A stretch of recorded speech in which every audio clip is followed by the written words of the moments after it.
Welcome home, Raiders. Tonight, we actually have a lot to talk about. We've got HGC, HCT, AWC, OWL, MDI, all that kind of stuff. And if you know those initials, you are at the right place as CTR presents BattleNet Sports.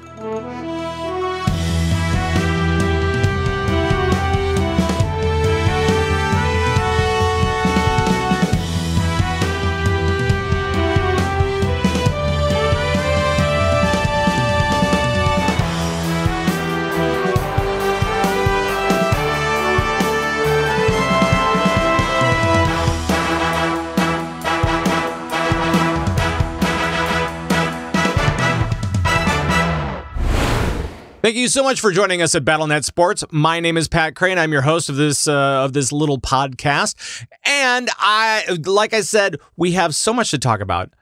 Not only was it the Overwatch League Stage 2 finals this last weekend, but we also have some interesting stuff to talk about with HGC. Lots of little switcheroos happening in HGC. Also, we need to talk about Oslo and Hearthstone. All of the action that took place there. Plus, we have more on Mythic Dungeon Invitational, more on Arena for WoW, plus Overwatch World Cup is coming back in. So lots and lots of stuff to talk about. Buckle up. It's going to be a bumpy ride or something. It's time to talk a little bit Overwatch and more, and of course, we bring Thist back into the fray. Hello, Thist. Hello. So let's first talk about Overwatch, because Stage 2 finals just happened, and what an exciting day it was. Yeah. So great. First of all, it was Philly and the Spitfire, and you didn't think Philly was going to do anything. I had no idea that Philadelphia was so good, and I'm watching Overwatch League like every day. I'm writing about it. I'm talking about it. I had no idea. I was so happy. I mean, it was like the stage 1 with Houston. I was so happy to see Houston there, like being a real contender, because we all thought it was going to be London, it was going to be New York, it was going to be Seoul Dynasty. But no. And then, we saw that again, so... And it was actually kind of cool. So just to set it up a little bit, they changed the format a little bit for this stage finals because they held it on Sunday. They said that they were going to do it after the last time when it got kind of messed up. And that was a marathon day. That was a marathon day. And so this was much better, I think, for viewing than before. And so we actually got to see on Sunday Philadelphia take on the Spitfire, and then Philadelphia won that one and in 5 games, and then played 5 games against New York Excelsior. Yeah, it was more exciting than you could probably ask for. Just the way it all shook out. And you were actually in the middle of other action too, because you were at a viewing party, right? I was in the middle of Chinatown in Manhattan. I was in a place called Mr. Wu's Basement. The 5 Deadly Venoms, the NYXL Booster Club, was having a viewing party, and it was insanely fun. It was so much fun. It's just like everybody was cheering, everybody was wearing NYXL stuff, and I was nervous because, if New York didn't win, I was going to be literally like in the belly of this place, like inside of Manhattan in New York, with all these NYXL fans just being really pissed off. But thankfully, things didn't turn out that way, and I got out unscathed. Thankfully, it was happy looting, not sad looting. Yes, exactly. That changes everything. It really does. So it was kind of cool because Philadelphia went up 2 games right away. NYXL came back to do the reverse sweep, as they call it. And win 3-2, which is really cool.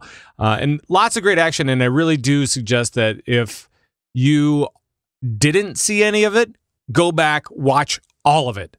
Because there was such good play just all throughout the entire day that it's totally worth it to go back and spend some time on those VODs as well. Absolutely. Because you could tell, like, those players they brought everything they had that day. It was cool. yeah, it made for some really, really amazing gameplay. But now we've got a whole week. No Overwatch. We've got contenders, of course, but yeah, it's not the same. It's not the same. Mm-mm. But I get to meet NYXL on Monday. They're going to be at a Mets game. Sabiobi is going to throw the first pitch, apparently, so I get to see how good he is at T-Sports. Really? Yeah. They're on the first pitch. Look at that. And it's the first weekend of baseball as well. So whatever that means. Look at that.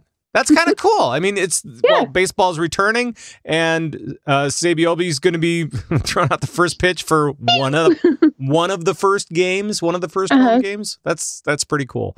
I hope he's like secretly really good. Right. Watch, he's totally perfect, and he puts a curve on it, and it just is the massive curveball. It'd be awesome. I don't know what that means. Well, let's talk a little bit about prep for Stage 3 for Overwatch League. Because we are going to be changing out the maps, right? Yes. What are we looking at for Stage 3? Okay, so overall, over half of the maps will be different during Stage 3, so that will sort of encourage some hero diversity, hopefully. Free Symmetra. But overall, we've got Volskaya Industries, Temple of Anubis, Blizzard World, Numbani, Ilios, Nepal, Junkertown, and Route 66. So for the assault maps, Temple of Anubis is replacing Hanamura, which I'm not mad at. No. I think that's my least favorite map, to be honest, just because I don't ever win it when I'm attacking. So there's just but that's a personal thing. For control maps, Ilios will take the spot of Lijiang Tower. That's fine. Escort maps, Junkertown will replace Watchpoint, Gibraltar, and both hybrid maps, Hollywood and Kings Row, will be placed with Blizzard World and Numbani. It's kind of weird because they are going for a more, I mean, it looks like Stage 3 is going to be played on more of these wide open maps like Blizzard World and Junkertown. And so you're going to really be able to have some diversity of play, whereas Kings Row, you had more like specialized play, True. And that's true. And so I don't know. I don't even know what to expect. Neither do I. I was really enjoying the maps from Stage 2, especially Hollywood, I think, just because anything can happen there. It's so weird. And I think there's you can't get an environmental kill on Hollywood. No, you can't. No. Same with Temple of Anubis. So, I mean, at least Temple of Anubis will still be in there, but I don't know. I just like to see that. Sometimes I feel like teams rely a lot on booping people off and things like that, and that's great. An environmental kill is always fun to watch, but I don't know. Well, they have Ilios. They have Ilios back in, so it's all right, cool, man. That's where you get all of your little boops and big ones too. Yes. Yes, exactly. Let's see. What else should we talk about here? Oh, I know. Other than Overwatch League, also we are talking Overwatch World Cup is back. Oh, who saw that coming? So then you can break out your Canada jersey. I love that thing. So what's going on with Overwatch World Cup now? Okay, so it's back for this year. And right now, till the end of Season 9, which is April 28th, the skill rating of every country's top 150 players, so that could even be you, Pat, if you just try really, really hard. If I played competitive, yes. Yeah, try real hard. All right. The SR will be tracked, and the top 20 countries will be invited to compete in the Overwatch World Cup. So the 4 group stage host countries this year are USA, France, South Korea, and Thailand. So they're going to have a spot no matter what. So they've got an automatic spot. Awesome. So that's great. Go USA. Sure. Default. But I think the only thing changing this year is the way that they set up the committees. So they're changing how the national competition committees are formed. Okay. And each committee will be comprised of 3 people, a GM, a coach, and a community lead. So, and there's going to be a lot of voting going on. Okay. So the GMs are selected by Blizz. The coach is selected by, I think they have to have a good standing account, and they have to have, I think it's just voting amongst all of the top 150 players in the country. And then for the community lead, it's the same way. players can, so it's the players and they vote for like multiple community leads, and then there's going to be like top 10 candidates at the end, and then players can cast one final vote. So it's all very like fair, I guess. So it's going to be interesting to see like who these community leads are and who these coaches are going to be, because it could pretty much be anybody in the community at this point. So it could even be you. I doubt it. But hey, I'll take the job, Canada. Let's do this. There we go. But it's back. So as far as the schedule goes, it looks like the finals are going to be played at BlizzCon again. And they haven't, I don't think they said that. I mean, not like technically said it, but they said the finals are in November. So yeah, what happens in November?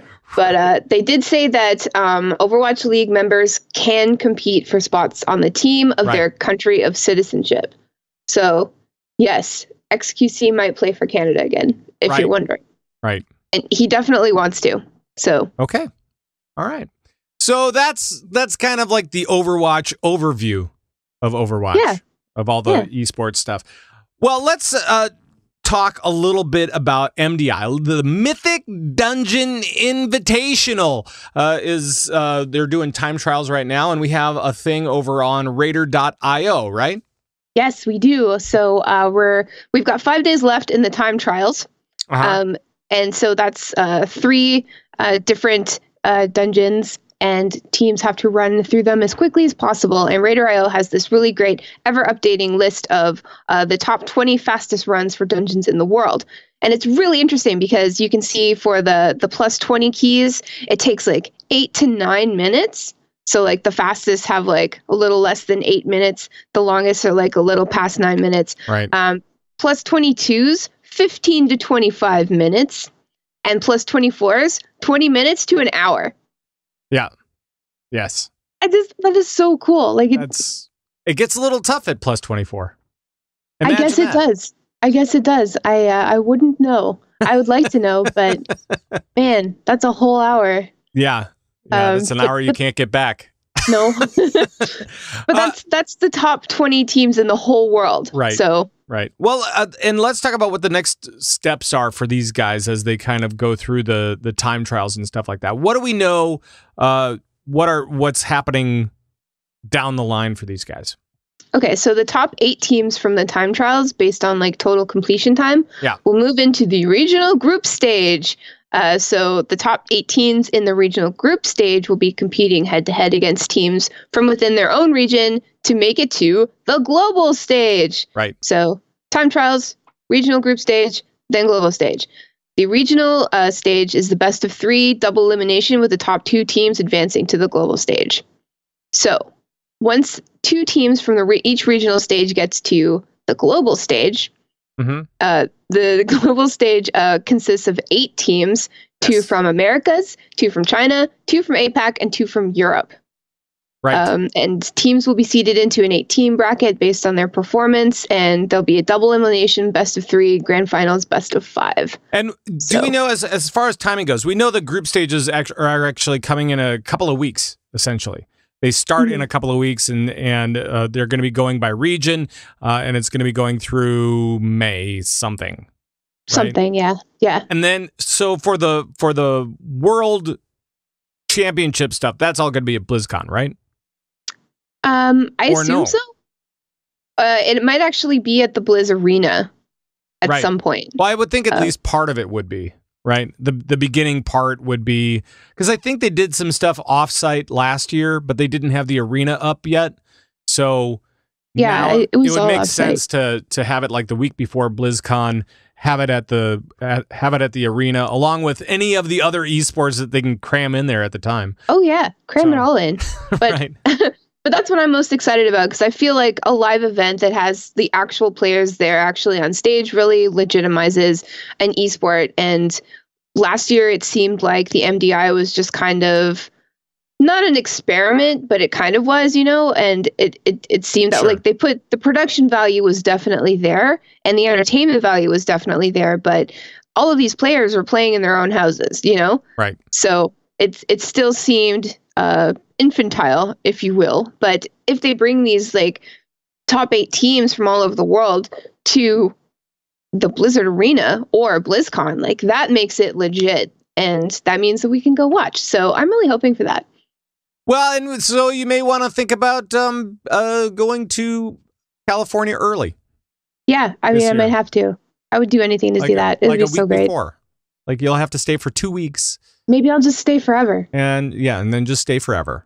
That's what you should do. That's what you should do. I'll live in a cardboard box. Right, exactly. Because it's California. Can't afford anything. Exactly. All right, let's talk. So also this weekend, by the way, gang, if you want to watch something, you can actually watch AWC this weekend, the arena stuff. Because now we have the spring fling. We have the spring finals that will be pitting NA versus EU teams, right? Oh, yes. Yes. So just remind everybody who we have as far as teams go for this competition. It's the top 4 from each of those, right? Oh, yes. And I can do you one better. I can give you the opening matchups. Oh, yes, please. We've got Skill Cap Black from EU versus Sneakier Snakes NA. Okay. So that's like right off the bat. Yes, please. XRB to the Moon versus Super Frogs. Ascendant versus the Rejects. And Reformed versus Method Orange. All of those sound excellent. I know. I'm so excited. I'm kind of stoked.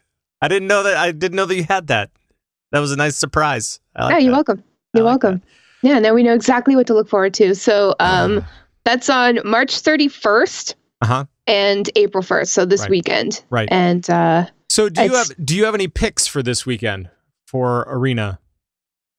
I don't want to say anything. I don't know, man. I'm really into the Super Frogs. Yes. I'm really into Sneakier Snakes. Well, they're a fun pick. Yes. They are, and I'm really into XRB. Okay. So maybe I don't know. I don't know, man. I'm hoping that it's a close matchup between everybody, of course, and I just want NA to come out on top. That'd be awesome. I'm not counting on it. I'm just saying it'd be awesome, right? I don't know. As a Canadian, it's hard for me to cheer, for America and Europe. I kind of feel like I'm in the middle, so it's all the same to me. I just want to see some good old-fashioned PvP.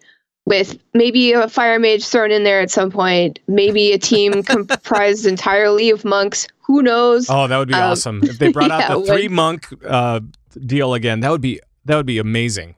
It would be. I mean, it worked for a while, so right. It was great. All right. Anything else that you wanted to talk about with me today? I mean, we've covered a lot of ground. We've covered a lot of ground. So, Overwatch League off this week.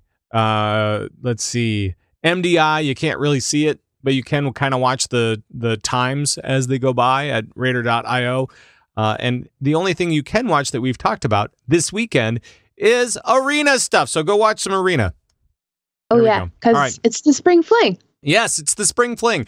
Well, thank you so much, Thist, for joining me. And, of course, you can join Thist at Lagging Balls, the other podcast that you do, as well as the occasional stint on BattleNet News. So thanks, Thist, and we'll talk to you again very, very soon, I'm sure. All right, it's time to talk some HCT. And, of course, Jocelyn Moffat is here from The Angry Chicken and other fine shows. Welcome, Joss. Thanks, Pat. Good to be here. Well, what's amazing to me is, well, it's not really amazing. It's just nice to see that you got interviewed about HCT Toronto, and it was posted up on the Hearthstone website and all that kind of stuff, right? It was. It was amazing to be asked to do it because basically the Hearthstone eSports team wanted a perspective for their tour stops that didn't necessarily come from a pro player. So they asked me a few basic questions about what it was like to go to my first tournament event and participate. And they asked me about playing against the eventual winner and just kind of to give advice about like what new players, new participants, new just attendees should expect going to their first HCT tour stop. So it was a lot of fun. And yeah, it was on the Play Hearthstone blog, which was a huge deal for me. That's great. And also the BattleNet Sports link was on there too. So thank you for that. You're welcome. And if you guys didn't hear the last BattleNet Sports with Jocelyn, make sure to listen back to it because she actually does talk a lot about that stuff in more detail if you are more of an audio person and less of a website person, although both are amazing. So congratulations on that. Next, let's talk a little bit. It's been a while since we've talked, so let's talk HCT Oslo, which was last weekend, right? It was. And the thing that's the most interesting about HCT Oslo is it was actually the first tour stop that featured the last hero standing model. We haven't seen that in season 1 so far. So I didn't realize that this was the format they were using until I started watching the games. And I was like, hang on a second. This isn't right. So the last hero standing is basically you have to beat all of the decks and then whoever's last hero standing wins, right? Right. So what we have been seeing is the conquest format, which is basically you have to win once with each of your decks. Last hero standing flips that on its head and says you play a deck until you lose with it. So you can 3-0 with the same deck. So they're basically like total opposite formats, which makes it really interesting when you're watching the two different formats of tournaments because they require kind of totally different skill sets. They definitely put the emphasis on different kinds of skills. So this one was, oh man, I forgot how much I liked Last Hero Standing because basically what happened was Last Hero Standing used to be like the go-to model for Hearthstone tournaments. Yeah. But then they introduced Conquest in January 2015, and we haven't seen a whole lot of Last Hero Standing since then because Conquest was the format for the Hearthstone World Championships, period. And that's been like literally 3 years of Conquest. So the fact that they're bringing Last Hero Standing back in is really interesting. Well, they probably do the Conquest model just for time, from a time standpoint, because you can't really judge how long these matches are going to go with Last Hero Standing, because if you go to, 6 games or 5 games, that could be kind of a longer whatever. Well, right? I mean, they both basically they both take about the same amount of time. Okay. But the big complaint was viewers weren't that keen on Last Hero Standing because back at the beginning, like in 2014, 2015 Hearthstone, we didn't have the variety of decks that we're currently seeing in Standard. So you would watch kind of like the same decks through the whole entire tournament because there was maybe like 1 or 2 strong decks. So like everyone was just playing the same thing and kind of dominating with it. So it got a little bit boring to watch. Sure. But now we have a lot more variety in what players are able to play and bring and dominate with. So it actually, it was a lot of fun to watch this past weekend. We got to see a lot of different Hearthstone. And the thing that viewers do really like to see is in Last Hero Standing, it allows players to have kind of a go-to deck, or like they can be known for a class. And we've kind of lost that with Conquest a little bit. So this was kind of like a callback to like original, like old school Hearthstone. And I loved it. It was great to watch. Very cool. So what were some of the highlights from the weekend? What were some of the games that were awesome and some of the players that were doing really well and all that kind of stuff? Well, we had our top 4 that were rounded out by Alex Nor, Alex Nor, I think maybe. Okay. And Turna, Old Boy, and Faley. And the really interesting thing about Alex and his lineup is he brought a Pirate Warrior. And we've seen Warrior lately, but definitely not a Pirate Warrior variant. And to see it go all the way to top 4 was crazy. That is weird because I didn't think that was even close to being competitive anymore. Yeah, it was basically like the talk of the tournament. Everyone was like, and Warrior, Pirate Warrior.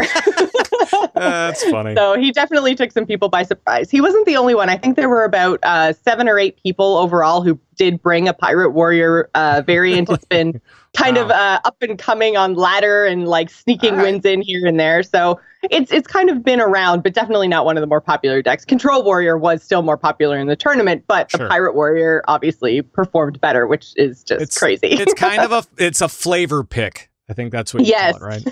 So. Well, and that's some of the advice that you give to people who are going into, not that I'm saying that this is Alex's first tournament by any stretch of the imagination, but that is some of the advice that, the first time tournament attendees are given is like, basically play what you know. Yeah, there might be, a top 4 most popular best win rate classes, but if you don't know how to pilot those decks, you're going to be better off with something you're familiar with than the air quotes higher win rate class. So, I mean, maybe Pirate Warrior was just in his comfort zone. I don't know, but it was interesting to see, anyways. Cool. So, any other highlights from Oslo that you wanted to talk about?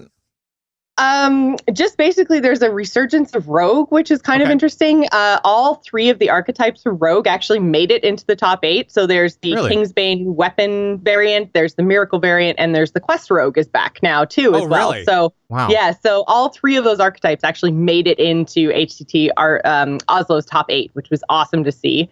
We also had Sixo bring a really interesting Paladin deck, because for a while we've been seeing people bringing either the Murloc variant or the kind of dude Paladin variant, or some kind of weird hybrid of the two. But Sixo went like control style, although not OTK, which is the other variant of Paladin. So he was actually the only person to bring Valinir, which is the legendary Paladin weapon. He was the only one to bring a deck that played that card. So he did fairly decently. I believe he finished in the top 32. So that was kind of nice to see that, like, if you want to play Paladin, you don't have to go super aggressive. Gotcha. So now we are at the end of season 1, right? We are, yeah. Okay. So the playoffs are coming to an end in 3 days at the end of March. So March 31st is the end of season 1 playoffs. We're now finished with tour stops. So the only thing left now is the March ladder season. So once that finishes up and all the points are calculated from there, then we'll know who's going to go forward in our playoffs. Although the playoffs are still quite a ways away, even though all the season 1 points are going to be calculated at the end of March. Our season 1 playoffs are in the first 3 weeks of May, with the championship for season 1 coming in the 3rd week of June. So we still have quite a ways off before we get into season 1 playoffs. But season 2, all the qualifiers and tour stops are going to be starting up after the expansion launches in April. So there's still lots of Hearthstone to watch. Okay. But the one thing about season 1 that's a little bit interesting is originally Hearthstone, when they came out with the Masters program and how everything was going to work through this year of HCT, they said that there was going to be a 45-point cutoff, and that was the requirement to advance into playoffs. Well, the way the standings, without this month's ladder season, but the way the standings are sitting right now, only one player in the entire world, Hunter Ace, has enough points to go to the playoffs. So I think we can expect a change in that point requirement. They're probably going to alter that a little bit. I think they're going to tweak it. Just a little bit. Cool. So as far as the season 1 playoffs, why are they so late as compared to when we find out what the points are? Is that just because they want to gather everybody together and that takes time? I think so. I think they just want to, again, like I mentioned, with the potentially having to change the point cutoff, we've got 109 players making up the top 100 because of tiebreakers at the bottom. Sure. So, like, overall, we only have 18 players in the top 100 that come from the Americas. So they're going to have to do some figuring out and some tweaking to actually get us our playoff tournament. So I think they just kind of gave us a really big buffer at the end of season 1. I don't believe that season 2 and season 3 have as big of a kind of break between when the season finishes and when the playoffs actually occur. And I think it's just to give them a buffer to kind of figure out how this first season's going to shake out. So I think that's all it is they just have to figure out how to actually, like, make it fair between regions, because Europe has 56 players in the top 109. So I think they just need to kind of balance the regions and figure out what the most fair way is to actually go about getting us our playoff qualifiers. Right. So we're basically on a break for the next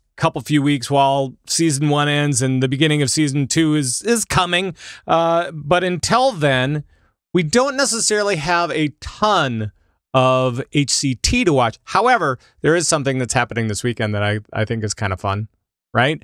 It's the Wild Open top 8. So I don't know. What's the Wild Open?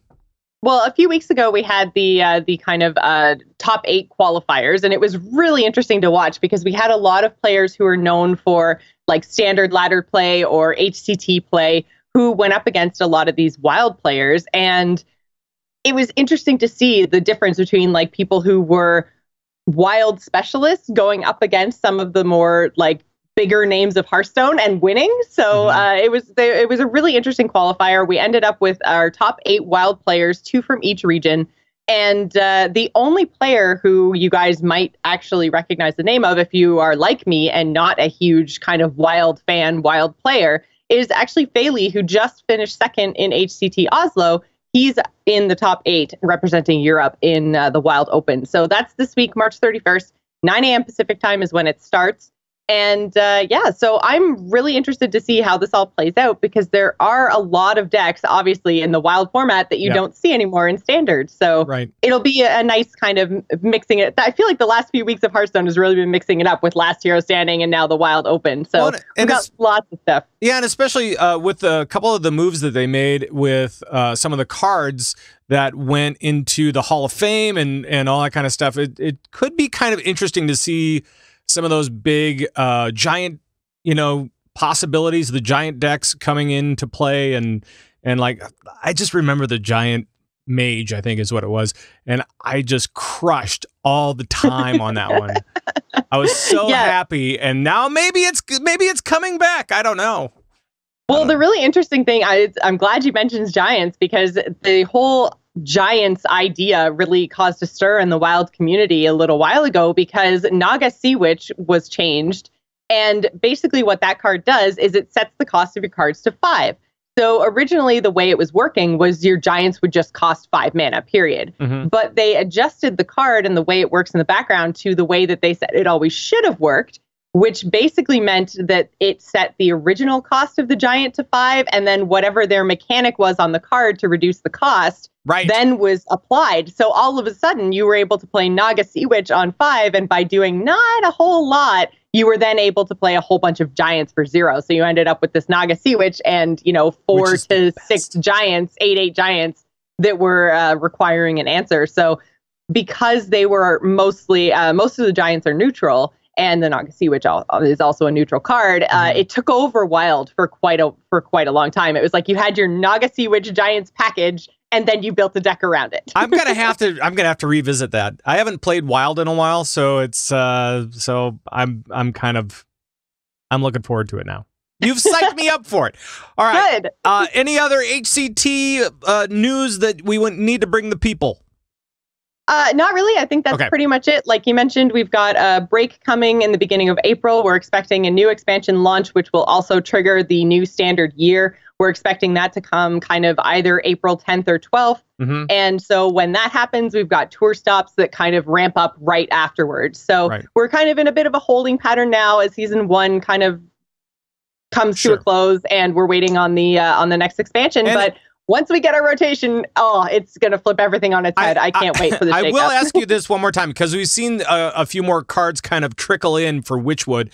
What do you think of the new expansion as you kind of see these cards coming in?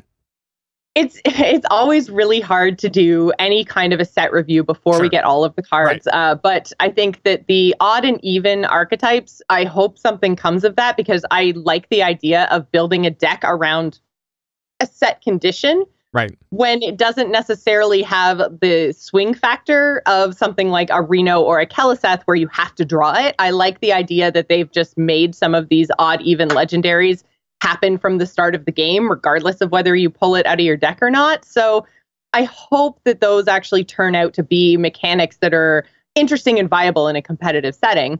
I also think I love the change to charge / new keyword that is rush. I like the idea of having charging minions play more of a control role instead of just like bam, minion, hit you in the face, bam, hit you in the face. Like I don't love that, but I like the kind of extra level of control that comes with the rush keyword. And then we have Echo, and Echo is another really interesting keyword that lets you play the same card over and over again in a given turn, and then it disappears at the end of your turn. So using those resources, I think, is going to be very skill testing. So I hope that we seem to be seeing a lot of Echo and Rush cards, though we've seen all the odd and even cards so far. But again, even though we've seen all the actual odd and even cards that have odd even effects, we haven't seen the whole set, which is going to be made up of odd and even mana costs, obviously. Right. So obviously. It is a little bit hard to judge right now, but I think they're doing some interesting things, including these start of game effects. So cool.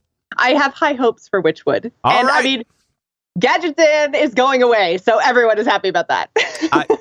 I think that's agreed. Okay. Yeah. Well, thank you, Jocelyn Moffat, very much for joining me. And once again, you can catch Joss on The Angry Chicken, on For Azeroth, on The Gamers Inn, and more. So yes, many more. Make sure to check out Joss wherever she is. Thanks, Joss. Thank you so much for having me, Pat.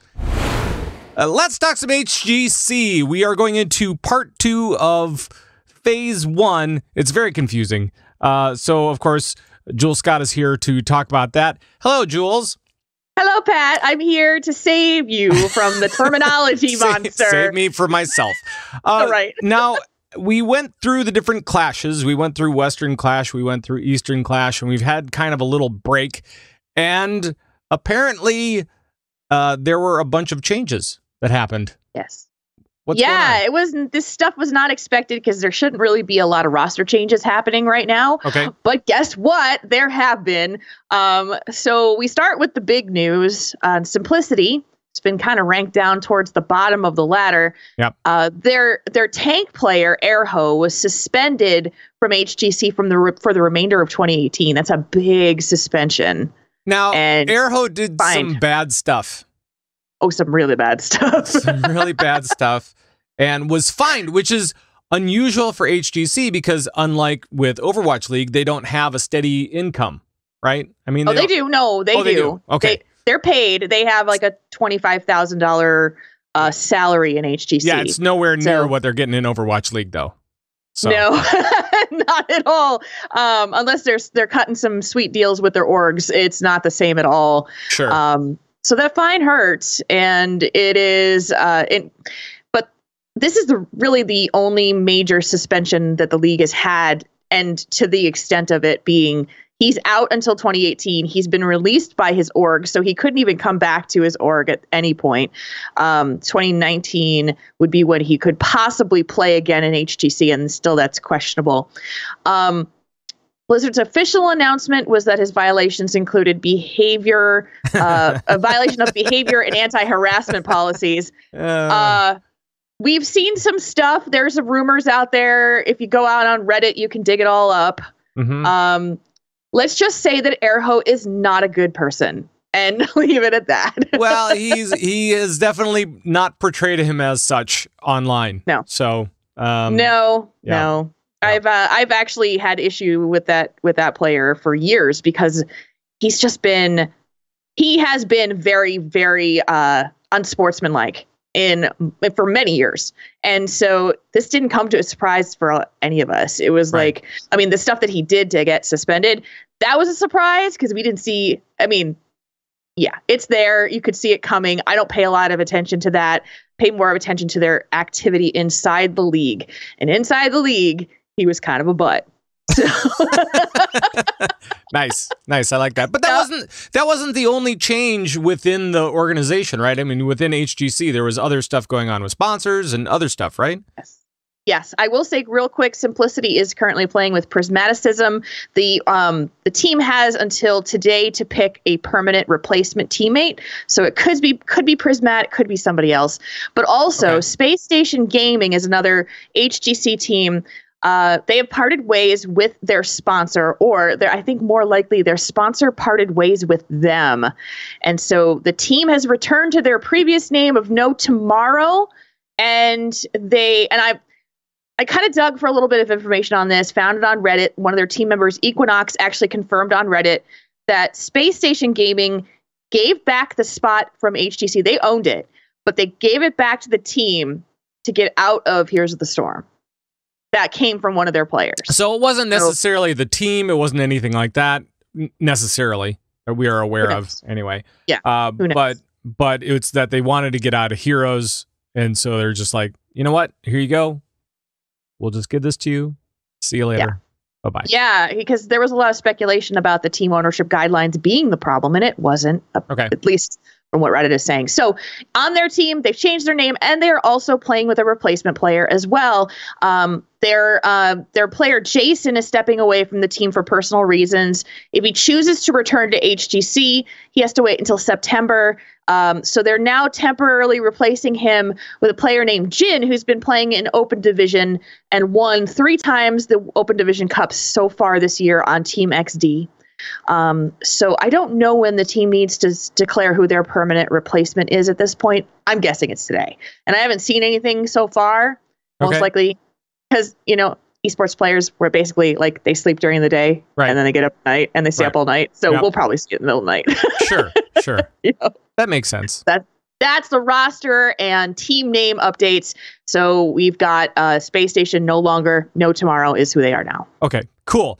Now, we also saw the return of EU and NA, and I think everybody else, back into this part 2 of phase 1 of the season.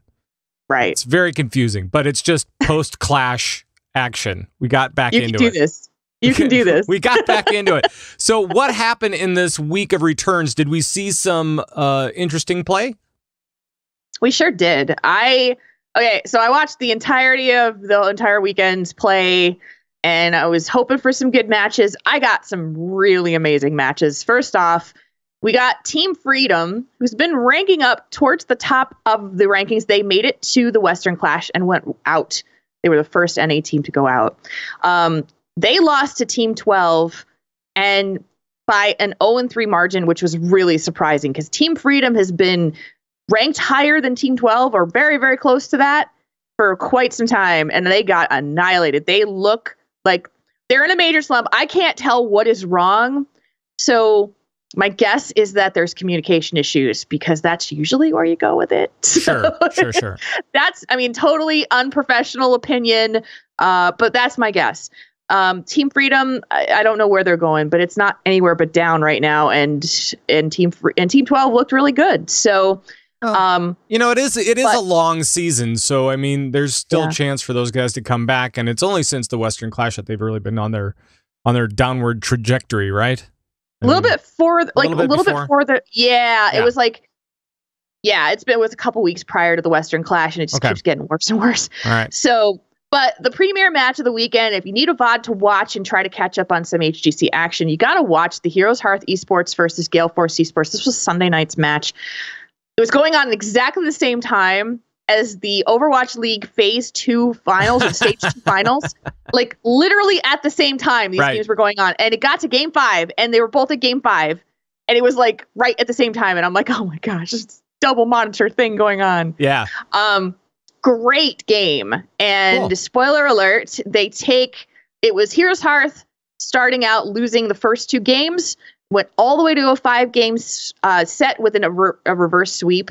And it's a great grudge match to watch because Heroes Hearth's captain, Crowan, was removed from Gale Force eSports last year, and he fought his way back to the open division to play in league play as Heroes Hearth. So that match, you watch, and there's a ton of B-stepping going on, it's like taunt. But yeah, in the end, it turned out that Crowan wins. He was not the problem. And it's a really good matchup to watch. So please check that one out. Nice. I will also give you a heads up about LFM eSports. Now, if you go and if Pat shows you rankings on this thing, I don't know if you're going to do that, but you're going to look at LFM at the bottom of the list and you go, oh, well, they're just the bottom team and they're kind of lame, right? Right. Even though they sit at the bottom of the standings, please don't count them out. They took a game off of Tempo Storm this week, which Tempo Storm's the number 1 team right now in NA. And they took Simplicity to a 5-game set. So there's stuff happening with this team, and they're learning, and they're getting better and more aggressive, and their shot calling is much better. I don't know, man. If they could stay out of the Crucible, it would be amazing. But if they get it to the Crucible, I think they're going to win. I think they're going to get themselves out into kind of learning how to dominate some of these other teams in the league. That's if they can get in, though. If they can get in. Right now they're sitting at 1-8. I'm just letting everybody know they're 1-8. They're bottom of the barrel right now. I know. This is what Pat's doing. He's looking at the rankings, and you can't just look at the rankings when you look at. I'm not just looking at the rankings, but it is kind of it's a tough climb. So I guess. So that's my analysis right now. Take a look at LFM. I think they're the bright shining stars that could be rising in the ranks. So is Heroes Hearth eSports. They're just some fun Heroes games to watch. Right. So check them out. So what do we have for this weekend? What do we got? What do we got going on right now? Featured matches for the entire weekend right here for you on Friday. check out LFM versus Team Freedom, because I don't know, we got a slumping Team Freedom, and then we got LFM that's just showing some sparkle. That could be a really fun match to watch. I just want to see like the underdog be like, gotcha. So right. That's my Friday pick. Okay. Saturdays, GFE, Gale Force Esports versus Team 12. It's bound to have a ton of fireworks. I'm going to actually pick GFE to win this one, because I think those guys are sick and tired of losing, and they're mad, and they're going to fight. So I'm picking GFE on that. They're not going to take it anymore. I think they're really mad. They ain't going to take it anymore. All right. And then on Sunday, Team 12 versus Heroes Hearth Esports. It's really hard to call this one. I'm going to be rooting for Heroes Hearth, but it should be an excellent match to watch. That's on Sunday evening.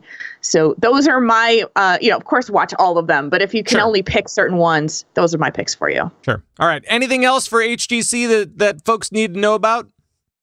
We're starting this phase to ease ourselves into the midseason brawl. So there is going to be 5 weeks of play going into this. There are going to be the playoffs. There's going to be the Crucible match. Then there's going to be like a month before we get to the midseason brawl. And then we start phase 2. So, next couple of weeks are going to be hot and heavy with a whole lot of Heroes Esports. You got to, and then it's like we're ramping into Heroes of the Dorm too. Right. I should mention that because I'm going to Heroes of the Dorm. So I'll be able to cover that for the show too. Awesome. Well, we look forward to seeing you cover that right here on Battle.net Sports. Thank you, Jules Scott. We really do appreciate it. You can check Jules Scott out on Torn Think Tank, on Nerf This, and right here at Battle.net Sports and Battle.net News. Thanks, Jules. Thanks, Pat. Well, that is going to do it for all of us here at Battle.net Sports. Thank you so much for joining us. Don't forget, this weekend, there's still quite a bit to watch. We have HGC Week 2. We have the Wild Open that is happening this weekend, plus WoW Arena, the big spring finals. So make sure to watch that. There should be a lot of great action in Arena this weekend. I'm really looking forward to it. I hope you are too. Now, if you want to catch us wherever we are, make sure to go over to converttoraid.com. That's where we have everything. We have video there. We have audio there. We have, we have our swag store. We have a bunch of news. And, of course, we also have the Convert to Raid podcast network over there featuring some of the people that were on this show, like Jocelyn and like Fist and like Jules, and all of the other players from all of the Convert to Raid shows. So make sure to go over there, listen to their stuff right at converttoraid.com. That is going to be it for this show. Once again, thank you, and we will see you next time. Until then, bye-bye, everybody. Bye-bye.